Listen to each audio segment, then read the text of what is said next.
So let's begin by offering our respects to His Divine Grace, A.C. Bhaktivedanta Swami Srila Prabhupada.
Prabhupada ki Jai.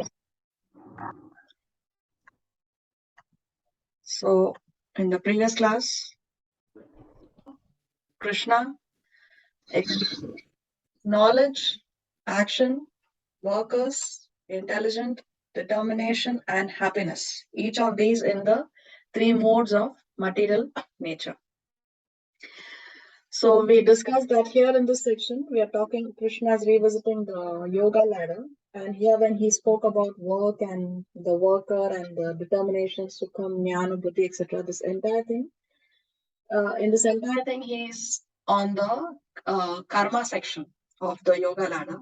And today he will be talking about the varnashram system. Again, when he speaks of the varnashram system, he's still on the karma yoga part of the yoga ladder. Okay, so let's read this. Before that, please repeat Om Namo Bhagavate Vasudevaya. Om Namo Bhagavate Vasudevaya. Om Namo Bhagavate Vasudevaya. Om Namo Bhagavate Vasudevaya. Om Namo Bhagavate Vasudevaya. Om Namo Bhagavate Vasudevaya. Okay, please read this on your screen. Yes. Sakama to Nishkama Karma Yoga, Section 4, 1841 to 1848. Freedom from reaction by occupational work. All work is controlled by the modes, yet one can become free from the reactions of work by acting as Brahmana, Shatria, Vaishya, or Shudra in Nishkama Karma Yoga while worshipping the Lord through that work. So here Krishna is going to talk about the varnashram system and what are the qualities of each of these four varnas. So let's hear the shloka.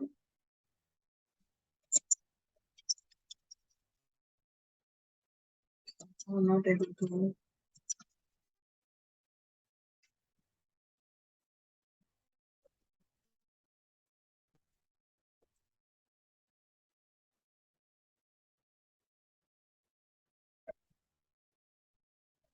Brahmana Kshatriya Visham Shudranam cha parantapa Karmani pravibhaktani Swabhava prabhavairgunaihi Shamodamastapa.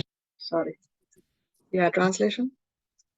Brahmanas, Shatriyas, Vaishyas, and Shudras are distinguished by the qualities born of their own nature in accordance with the material modes, O chastiser of the enemy.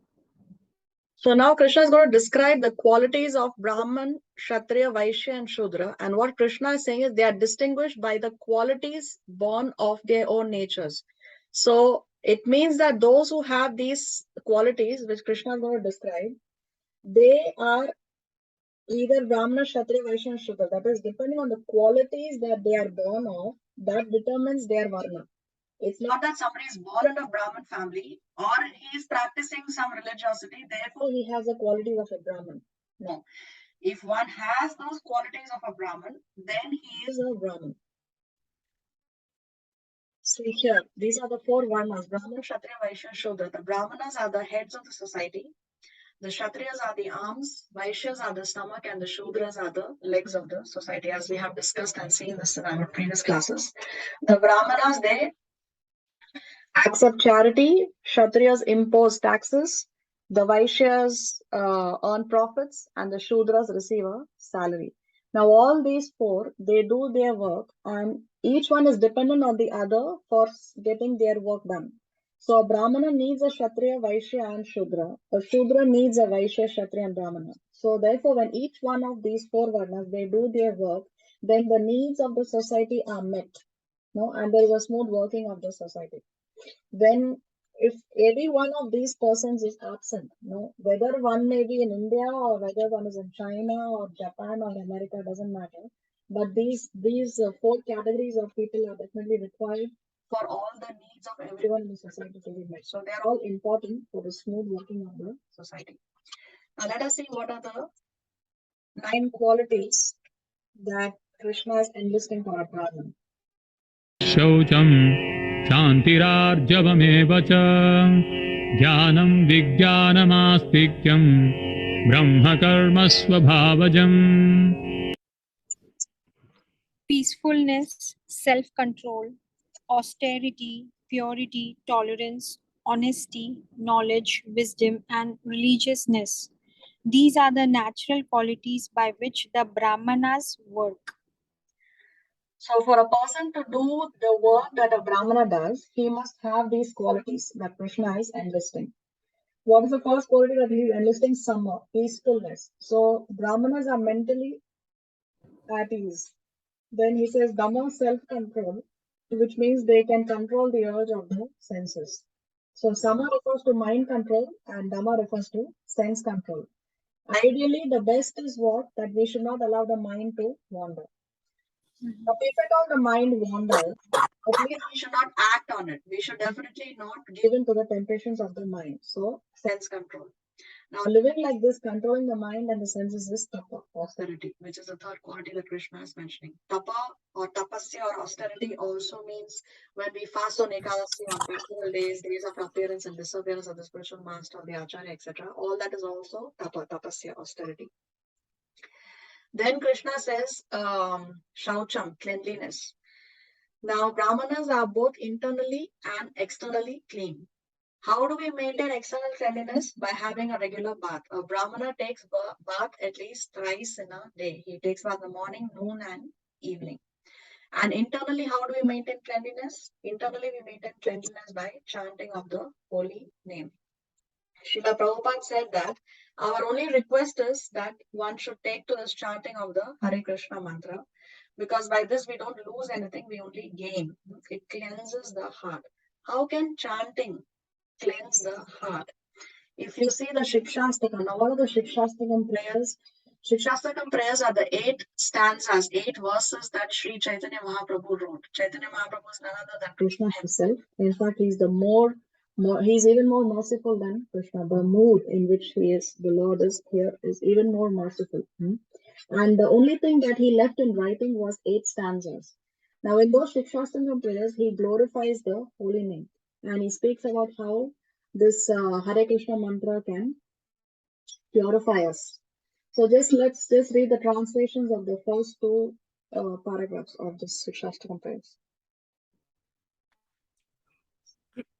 Glory to the Sri Krishna Sankirtan, which cleanses the heart of all the dust accumulated for years together. Thus, the fire of conditioned life, of repeated birth and death, is extinguished.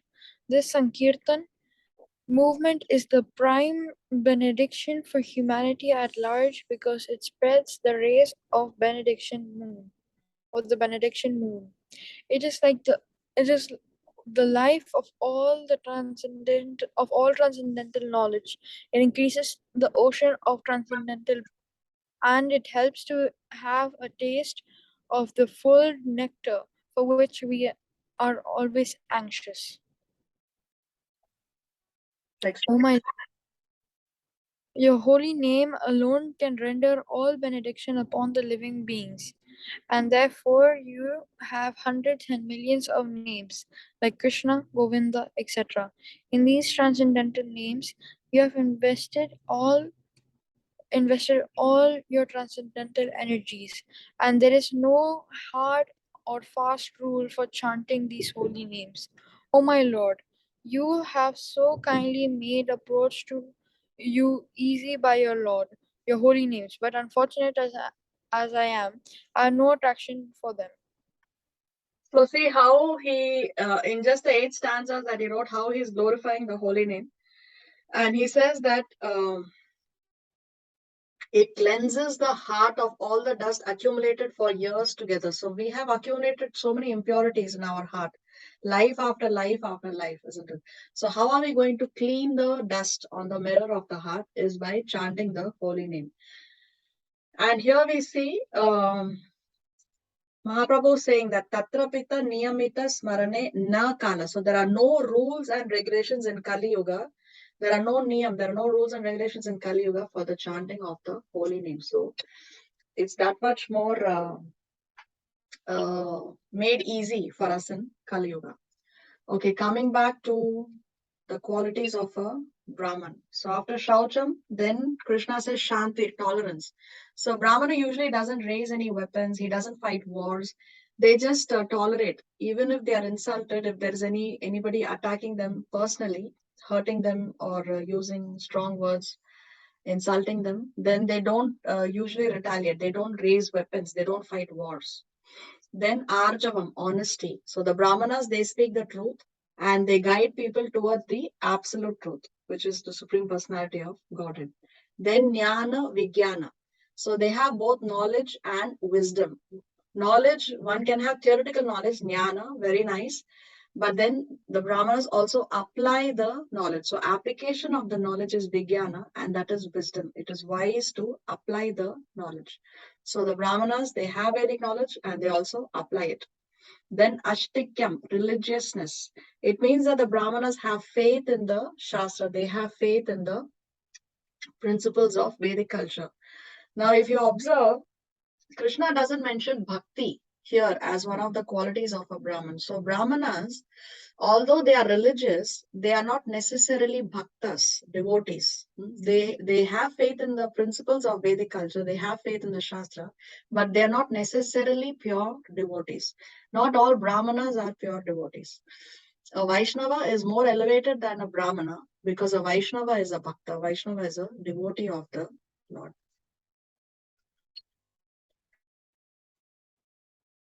Now he is going to explain the qualities of a Shatriya.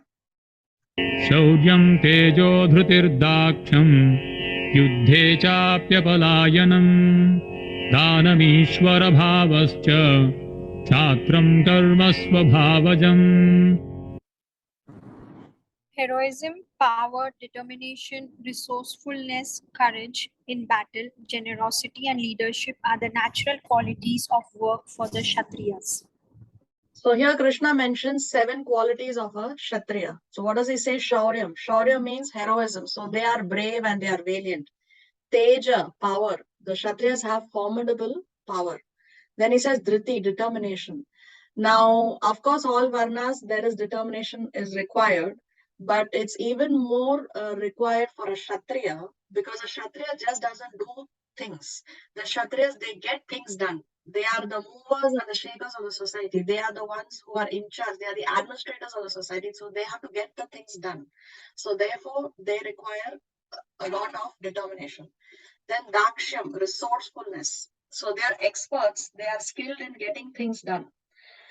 Now, when they have to get things done, it's not that they are always only going to use force because they have a lot of power, but they are actually skilled in persuading and also inspiring people rather than just use force to get things done. So forcefulness is something that they resort to as the last option. If everything else fails, if persuading, inspiring fails, then only they will resort to force. Just as how we know Krishna also went to the Kauravas as a peace messenger to give them a chance, but everything else failed, and that's when the war had to take place, so that Duryodhana is not crowned king. Then what does he say? Yuddhe chapi appalayanam, which means that they never run away from the battlefield. They either win the war or they die in the war. They don't run away from the battlefield. Then Dhanam, charity. So we discussed how Kshatriyas collect taxes. So they collect the taxes, they build a national treasure, and then they give it to those who are in need of that in their kingdom. Then Ishvara Bhava. Ishvara means God, and Ishvara Bhava means controller, in the sense that they take the role of Ishvara, they take the role of being the controllers. It's not that they have the mentality of being the Lord, because that is a negative quality. But here Krishna is talking about positive qualities. So it's not that they have the mentality of Ishvara Bhava, they are in charge, or they have the ability of Ishvara Bhava. It is an ability to govern the kingdom as the controllers. So Ishvara Bhava is another quality of the Kshatriyas. Now, if you see the contrast in the previous sloka, how Krishna spoke about tolerance as a quality for the Brahmanas, and here he's talking about they never run away from the battlefield. So, which means they definitely fight. No? So, fight until victory or death. Unflinchingly, the Kshatriyas are fighting. So, there is a sharp contrast. Immediately, there is a sharp contrast in these qualities of the Brahmana and the Kshatriya. So we have to understand that yes, forgiveness, tolerance is essential quality that we must have, but more it has to be applied more at a personal level.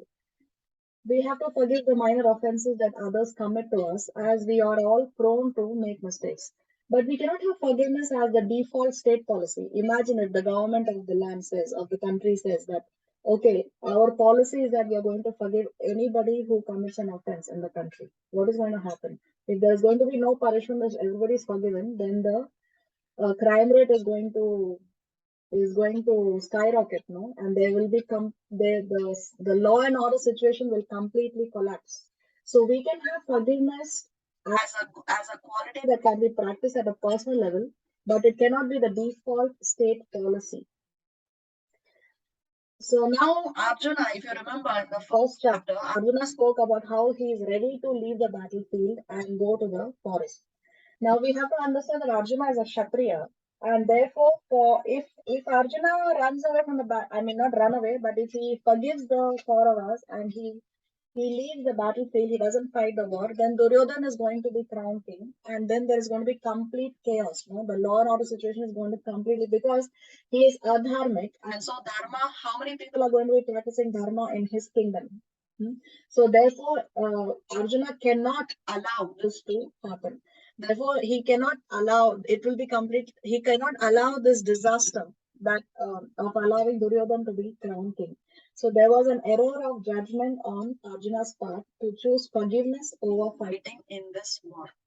As a Kshatriya, it is Arjuna's duty to punish the offenders, just as how the government of the country has to punish the offenders. So now let's see what are the qualities of Vaishya and Shudra that Krishna mentions. Krishi Goraksha Vanidyam Vaishyakarma Svabhavajam Paricharyatmakam Karma Shudrasyapi Svabhavajam. Farming, cow protection, and business are the natural work for the Vaishyas, and for the Shudras, there are labor and service to others. So the Vaishyas take care of farming, agriculture, cow protection, go raksha, and business. So they are compared to the stomach of the society. They are the ones they grow food for themselves. So they are engaged in agriculture, and they also distribute. They sell the excess. So that is business. This is how the nutrients from the food in the stomach is distributed to the rest of the body. That's why the Vaishyas are getting the goods moving in the in the society. Therefore, they are compared to the stomach of the society. Now, Vaishyas, they also protect cows. And we see how in Vedic culture, it's cow is considered to be one of the 7 mothers of man. This verse tells us that there are 7 mothers. Atma Mata means one's own mother. Then Guru Patni, the wife of the Guru, is another mother of ours. Because in the Gurukul, when the children would go, would leave their homes, would leave the parents, they are studying in the Gurukul, and they would serve the spiritual master like a menial servant, going and cutting the wood from the forest, etc. So then the mother of the spiritual master would take care of them. So wife of the Guru, then Brahmani, wife of the Brahman also, and then wife of the king. That's where we get the term queen mother, wife of a king. Because the king is a father figure of the kingdom, his wife is the mother of man. Then cow. Why cow? Because we live our life, we survive on the milk of the cow. The cow's milk is also closest to mother's milk. In case the mother dies, the child can live on the milk of the cow. And also previously, by just drinking milk, the renunciants would maintain all the nutrients that the body requires. The renunciants would get by just drinking cow's milk, pure cow's milk. Then nurse or dhatri. So the term daima comes from here. The dai or the nurse who would help the woman deliver the child. In case the mother dies during childbirth, then the dai, she used to take care of the child as her own child. And most of them would even feed their milk to the child. So that's why daima, nurse, is one of the 7 mothers. And earth, mother earth, we say, Prithvi, is also one of the 7 mothers. So we see how cow protection, Krishna talks about cow protection, Go Raksha in the Bhagavad Gita. Very, very important to protect the cows. The cow is the only animal that can give milk more than what all humanity, more than what the calf requires. One cow on a single pregnancy can go up to 8 to 10 years. Okay, she can give milk for 8 to 10 years in one single pregnancy. So the cow gives much more milk than the calf requires. Therefore, the entire humanity can sustain on the milk of the cow. Now, if somebody says that the whole world was to say we don't want to drink milk anymore, then what happens? Nobody's going to milk the cow, and the cows others are going to pain. So it's important to remove the excess milk from the cow, and that's the reason why the cow is the only animal that can be domesticated. If the cow is to live in the forest, then the cow will not be able to survive because nobody's going to milk the cow, and the cows others will pain. So therefore, the cows are meant to be protected. The cows are meant to be domesticated. The cows are meant to live with the human beings so that the human beings can remove the excess milk from the cow. And of course, from milk, we make so many nice products, so many desserts, butter, cream, ghee, we can make with the milk of the cow. The cow cannot live in the forest. But now, in modern day society, what are we doing? When the cow is too old, cannot give milk anymore, then the cow is sent to the slaughterhouse. And we are domesticating the dogs. Actually, the dogs and other animals should be living in the forest. They are not meant to be brought to the house. That's the Vedic culture. Okay. And Shudras, there are labor and service tasks. So as we discussed, the Shudras, they receive salary from the others, and they are rendering service to the others. So all these 4 are important for the smooth working of the society. And when each one does their work, then the needs of the other varnas are automatically met. So this is the varnashram system that Krishna has set up. We see in the 4th chapter, Krishna says that he is the one who has started this varnashram system. स्वे स्वे कर्मण्यभिरतः संसिद्धिं लभते नरः स्वकर्मनिरतः सिद्धिं यथा विन्दति तच्छृणु. By following his qualities of work, every man can become perfect. Now please hear from me how this can be done. So what Krishna is saying here is that by following the duties of one's own varna, so a Brahman, by following the duties of his varna, of his Brahmanical duties, then by thus being engaged, by being absorbed in his own work, then one can become perfect. See, there are three types of varnashram: Vedic varnashram, Asuri varnashram, and Daivi varnashram. Vedic varnashram is what Krishna has described now, the nature. So when the society is divided according to the nature of a person, then that is Vedic varnashram system. Asuri varnashram by body or birth. So if somebody is born in a Brahmin family, just because he is born in a Brahmin family so we cannot say that he is a Brahmin by birth. That is Asuri. Asur means what? Demoniac. So that is a demoniac varnashram system. This is not what Krishna has established. So we cannot just say because somebody is born in a Brahmin family does not make him a Brahmin. If he has the qualities of a Brahmin, then you can consider him to be a Brahmin. And Daivi varnashram means you serve Krishna as per your varna and get liberated from that varna itself without a need to get elevated. So see, in Vedic varnashram, then one may have to elevate oneself from the Shudra up till the Brahmanical level. So that elevation is required. But in Daivi varnashram, that elevation is not required. One can just do your duty, but at the same time you serve Krishna. Then in whatever varna you are, even if you are in the Shudra varna, but if you are serving the Lord, then you can be liberated. Just as how Shabri from the Ramayana, she served Lord Ramachandra and she was liberated in that lifetime without having to be elevated to a Brahman. It's a Varnashram system. Now there is this history of Satyabhama Jabali and sage Gautama in our scriptures. Now Satyabhama Jabali, he approached sage Gautama and he told him that I want to receive Vedic knowledge from you. Please accept me as your disciple. So Gautama Rishi asked him that, but who are you and what is your lineage? Who is your father? Because I only train the Brahmanas. I don't train anybody else. So then Satyabhama Jabali, he goes back to his mother and asks his mother that, please tell me who is my father. So then the mother tells him that, my dear son, I do not know who your father is. So now he goes back to the sage and tells him that I do not know who my father is. I cannot answer that question of yours. So then sage Gautam tells him that definitely you are a Brahmin. So I accept you as my disciple. How did sage Gautama know that he is a Brahmin? Can you say? How can we know that he was a Brahman?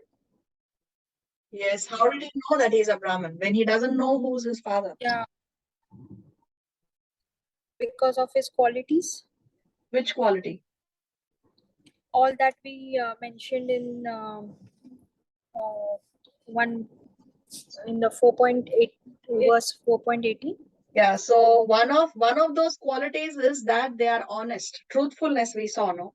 And because Satyabhama Jabali very truthfully told the sage Gautam that I don't know who my father is. He could have lied or he could have said so many things out of one can also be embarrassed, no? That my mother doesn't know who my father is. So but then he was very honest, he was very truthful, he very truthfully told the sage that I don't know who my father is. My mother doesn't know who my father is. So he said that, oh, you are truthful. So that's a Brahmanical quality. Therefore, he concluded that he's a Brahmin and he accepted him as his disciple. Okay, so Varnashram in the Vedic Varnashram system, it's the qualities that determine which Varna one belongs to. Now, Prahlad Maharaj, in his prayers to Lord Narasimhadev, he says that if there is a Brahmin who has the qualifications of a Brahmin, but he is not a devotee, and on the other side, there is somebody who is lower, who is a dog eater, no? He may be even less than a Shudra, but he has dedicated his mind towards activities to the Lord, then that dog eater is much better than that Brahmin. So it's the quality that matters. It's not one's birth that matters. Okay, let's see 46. यतः प्रवृत्तिर्भूतानां येन सर्वमिदं ततं स्वकर्मणा तमभ्यर्च सिद्धिं विन्दति मानवः. By worship of the Lord, who is the source of all beings and who is all pervading, a man can attain perfection through performing his own work. So what Krishna is saying here, in whatever occupation one may be engaged, if he serves the Supreme Lord, he will achieve the highest perfection. Now, this is one of the verses that is often misinterpreted or often misunderstood by most people. No, people generally they say, "Oh, Bhagavad Gita mein likha hai that karma hi puja hai, that work is worship." So Krishna is not saying that work is worship. What Krishna is saying here is, by devotion to him, we must translate work into worship. We develop a spiritual consciousness in worshipping the Lord, and when we carry that consciousness in our work, then that is how we become spiritualized. So see, if we have to make work as worship, if we are so much engrossed in our work and that work we are doing for our own sense gratification, then how can that work be worship? Now, in the case of Arjuna, we can say that yes, Arjuna's work or Arjuna fighting that war, Arjuna doing his work of Shatriya Dharma, for him, yes, work is worship because he is doing it out of dutifulness, he is doing it with a sense of detachment, and he is doing it with devotion to Krishna. Now, Arjuna is not attached to the kingdom. That's not what Arjuna wants. So he is detached. He is doing it out of dutifulness. He is doing it because it is dharma now to fight the war as a Shatriya and prevent Duryodhan or prevent an adharmic person from becoming the king. And he's doing it with devotion to Krishna. For him, it's service to Krishna because he's fighting the war because Krishna wants him to fight the war. So this way, if one does it with these three factors, then we can say, yes, work is worship. But can we say for Duryodhan, who's fighting the war and he's also Kshatriya, for him can we say that work is worship? No, because Duryodhan is attached. Duryodhan has no devotion. And therefore, we cannot say that for Duryodhan, work is worship. So Krishna is not saying karma hi puja. We have to understand this. If work is worship, then it has to be done with dutifulness, with a sense of detachment, and with devotion to Krishna. That is very, very important. So we can see here how each of the four varnas, they are doing their duties as prescribed by the varnashram system, but at the same time, their consciousness is on Krishna. Let's see 47. Seyan swadharmo vigunaha paradharma swanushthita swabhavaniyatam karma kurvannapnoti kilvisham. It is better to engage in an occupation, even though one may perform it imperfectly, than to accept another's occupation and perform it perfectly. Duties prescribed according to one's nature are never affected by sinful reactions. So Krishna is saying that the duties of a Brahman, Kshatriya, Vaishya, and Shudra are all prescribed according to their particular modes of nature, and therefore one should not imitate another person's duty.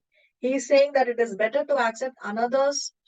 He's saying it's better to do your own occupation, even though imperfectly, than to accept somebody else, than to imitate somebody else and perform it to perfection. Why? Because one by the nature he is born of, we know that the soul already has, he brings the nature with him because it's coming from his previous lifetimes. So the work that is allotted to each one is by the nature that he has. So one should not artificially claim to be a Brahmana or a Kshatriya or a Vaishya or a Shudra. So no work is abominable as far as one is working according to his nature. So therefore, Krishna is saying that then when such duties are prescribed according to one's nature, then they are never affected by sinful reactions. So no work is abominable if he is working according to his nature, Krishna says. See, this instruction, what Arjuna is telling Krishna here, he said the exact same thing in chapter 3.35. So what is the point of giving this instruction to Arjuna? And why does Krishna repeat it twice? Let's read from the point of instruction onwards. Krishna tells Arjuna twice, 3.35 and 18.47, that it is far better to act according to one's own nature than according to another's nature. VG 3.35. It's far better to discharge one's prescribed duties, even through faulty than another's duties perfectly. Destruction in the course of performing one's own duty is better than engaging in another's duties. To follow for another's path is dangerous. What is the point of this instruction? And why does Krishna repeat it twice? The point of instruction. Arjuna has the nature of a Kshatriya, and he can't act contrary to the nature for long, not wanting to fight against his relatives. He may temporarily adopt the Brahmana option of forgiveness and pacifism, but sooner or later, some provocation will exhaust his artificially adopted Brahmanical seeming patience, and he will succumb to anger, even resort to violence. But such aggression will propel him to actions outside the boundaries of Dharma. Brahmanas and are duty bound to tolerate and forgive, and not to take martial action themselves. Better than he be true to his nature and channel the warrior within constructively. The Kurukshetra battlefield offers him a ready-made arena to fight for protecting Dharma. The point of reparting instruction. The repetition suggests that Krishna considers the point of important enough to restate. So why is Krishna giving this instruction to Arjuna? Because even if Arjuna was to leave the war and go to the forest, because by nature he is a Shatriya, sooner or later he is going to resort to violence. He will succumb to anger. He will lose his patience. So again, now again he may come back and again fight. So now next time it may not be within the principles of dharma, because you cannot change a person's nature is the bottom line here. And why is Krishna repeating the instruction? When Krishna repeats something, it means that it is that much more important. Let's go to 48. Sahajam karma kaunteya sadoshamapi न त्यजेत् सर्वारम्भा हि दोषेण धूमेनाग्निरिवावृताः. Every endeavor is covered by some fault, just as fire is covered by smoke. Therefore, one should not give up the work born of his nature, O son of Kunti, even if such work is full of fault. So now Krishna is giving an analogy that every endeavor is covered by some fault, just as fire is covered by smoke. Now fire is considered to be pure. No, one of the purest elements is fire. But even fire is covered by smoke. So like that, every endeavor in this material world is covered by some fault. Now a Brahmana, let's take the Brahmana. A Brahmana also, sometimes he has to kill the animal to offer the animal meat in the yagya. Of course, that is not permitted in Kali Yuga. And previously, they would chant mantras to bring the animal back to life. But yes, he is killing the animal to offer it in the yagya. A Shatriya also, for the sake of protecting his kingdom, he has to kill anybody who attacks his kingdom to protect his people also from the attack of wild animals. The Kshatriyas go for hunting as well. A Vaishya may sometimes have to speak lies in order to hide his profits, and Shudra has to sometimes he has to serve an unpleasant boss, just as how Vidura had to serve Dhritarashtra in the Mahabharata. So like that, Krishna is saying that there is fault in every endeavor. So still do not give up the work that is born of your nature, he's saying, because even if somebody has to think that, okay, this Kshatriya work I have to kill, I don't want to do this work of a Kshatriya, better I become a Brahman. But even in the Brahmanical work, there are some faults. So even if you leave your Varna and try to do something else, even that other thing is also has faults. So there is no point in trying to do the work of somebody else, Krishna says. Now Krishna takes us from the karma platform to the Nyana platform. Now when we did the yoga ladder, you may remember that In the Karma Yoga section, we discussed Sakama Yoga and Nishkama Yoga. In Sakama Yoga, one is attached to the work as well as to the fruits of the work. Higher than that is Nishkama Karma Yoga, where one is not attached to the fruits of the work, but one is attached to fruits itself.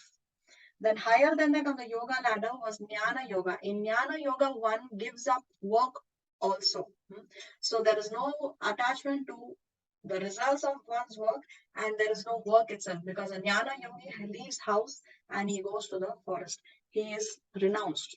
So there is no work also. So now from Nishkama, Krishna is going to talk about Jnana Yoga, and from Jnana Yoga then he touches upon pure devotional service in this section. असक्ता बुद्धिः सर्वत्र जितात्मा विगतस्पृहः नैष्कर्म्य सिद्धिं परमां संन्यासेनाधिगच्छति.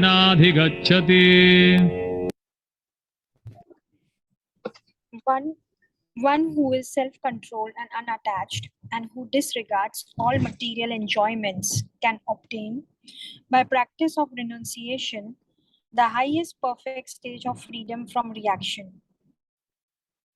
So as we discussed, Krishna, here he's talking about Jnana Yoga, and what Krishna is saying is, what he's explaining here is, who can practice renunciation and who can attain the highest perfect stage of freedom from renunciation. So who can do that? One who is self-controlled and unattached and disregards material enjoyments. He talks more about Jnana Yoga, but Srila Prabhupada, he comments in the purport that a Krishna conscious person is a real renunciant. One doesn't have to become a Jnana yogi to become a renunciant. Let's read this. Focus of learning, purport 18.49. Krishna conscious A.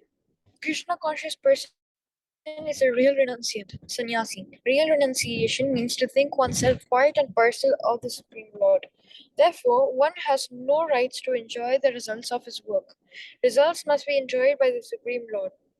B. Krishna conscious mentality gives real satisfaction because he is actually acting for the Supreme. He is not attached to anything material and becomes accustomed to not taking pleasure in anything beyond the transcendental happiness of serving the Lord. It automatically gives freedom from all reaction without accepting renounced order. So see, real renunciation means that one should think himself to be a part and parcel of the Supreme Lord. So one accepts the dominance of the Lord and one accepts one's own subordinates. That is real renunciation. Renunciation, when we say that we are not attached to the results, it doesn't mean that we don't care for the results. Yes, we care for the results, but we are not attached to it in the sense that we accept, okay, whatever the Lord sends our way, we accept it. It's not that we question the Lord or we think that why is this happening to us or why is the Lord doing this to me. No, we accept the dominance of the Lord. We respect and accept whatever the Lord sends us. But yes, we also we care for the results. See, when a devotee goes on book distribution, if he goes out on book distribution and he sees that he's not distributing a single book for several weeks, so then now he's going to be thinking that probably I'm using the wrong technique, or probably I'm not approaching the people in the right way, or probably my own personal sadhana is not strong enough. Probably I'm not pure enough to be able to convince somebody else. So he may want to approach another senior devotee and he may want to check on what should be said when one approaches somebody else for book distribution, you see. So yes, one cares for the results, but one is not attached in the sense that we accept whatever Krishna sends our way, but we have to do the best. 50. सिद्धिं प्राप्तो यथा ब्रह्म तथाप्नोति निबोध मे समासेनैव कौन्तेय निष्ठा ज्ञानस्य या परा. O son of Kunti, learn from me how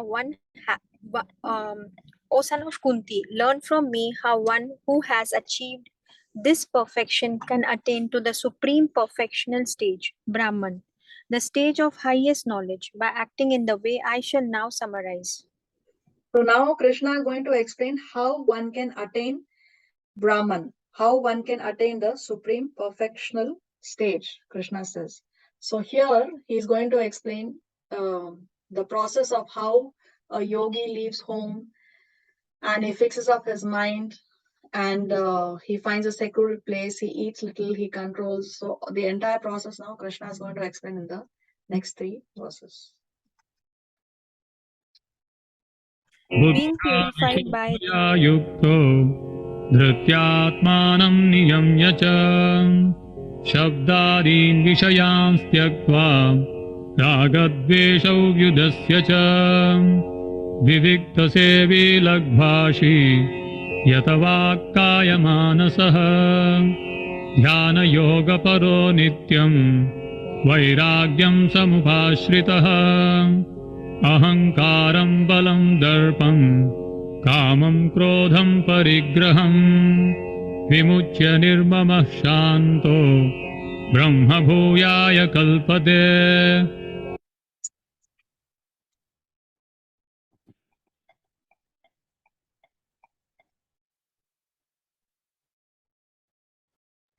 Translation. Yes. Being purified by his intelligence and controlling the mind with determination, giving up the objects of sense gratification, being freed from attachment and hatred, one who lives in a secluded place, who eats little, who controls his body, mind, and power of speech, who is always in trance, and who is detached, free from false ego, false strength, false pride, lust, anger, and acceptance of material things, free from false proprietorship and peaceful. Such a person is certainly elevated to the position of self realization. So here, as we discussed, Krishna is describing the how the renunciant leaves home. He goes to a secluded place, eats little, controls his. So the entire process, which Krishna has given in detail in the previous chapters, Krishna is again mentioning here.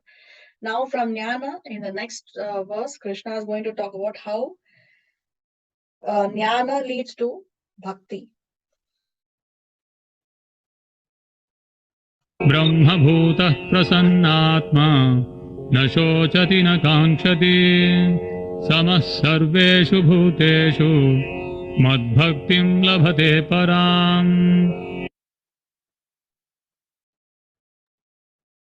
One who is thus transcendently situated at once realizes the supreme Brahman and becomes fully joyful.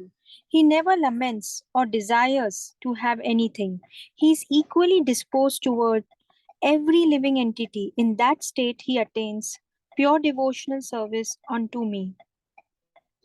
So once the yogi attains the Brahman effulgence, he becomes joyful. So when we attain the Brahma Jyoti, one attains peacefulness. Why? Because after all this hustle bustle and all this the crazy activities of the material world, finally when we attain the Brahma Jyoti, then we are very, very peaceful. Now a Jnana yogi, if that's what his desire is, then his quest ends there. But if he has come in contact with a devotee, if he has some satsanga, some devotee association, or if he has engaged in some devotional service, then from there he can proceed further. He can then attain pure devotional service. He can go further up and he can come to the level of bhakti yoga. So 54, Krishna is describing how jnana leads to bhakti. And from 55 onwards, Krishna speaks about Bhakti Yoga right up to the famous verse when he says Sarva Dharman Parityaja. Right up to the level of Sharanagati, everything that we are going to see is Bhakti Yoga.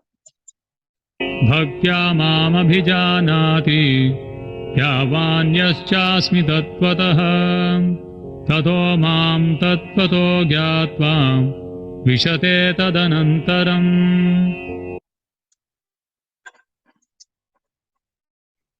One can understand me as I am, as the Supreme Personality of Godhead, only by devotional service. And when I have attained the Supreme Personality of Godhead, then I am fully joyful. He never laments or desires to have anything. He is equally disposed toward every living entity. In that state, he attains pure devotional service unto me.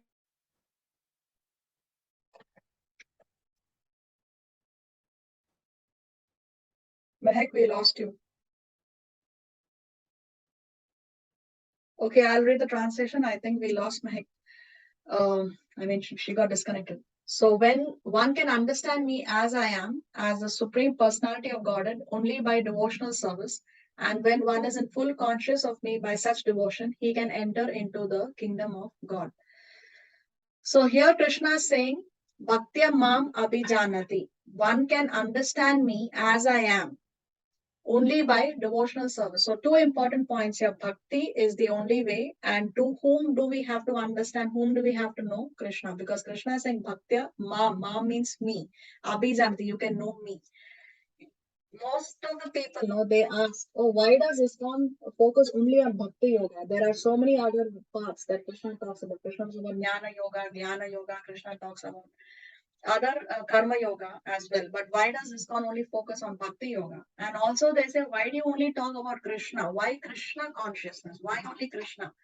So the answer to both these questions are here in 18.55 because Krishna clearly says, Bhaktya Mam Abhijanati. So we can know whom?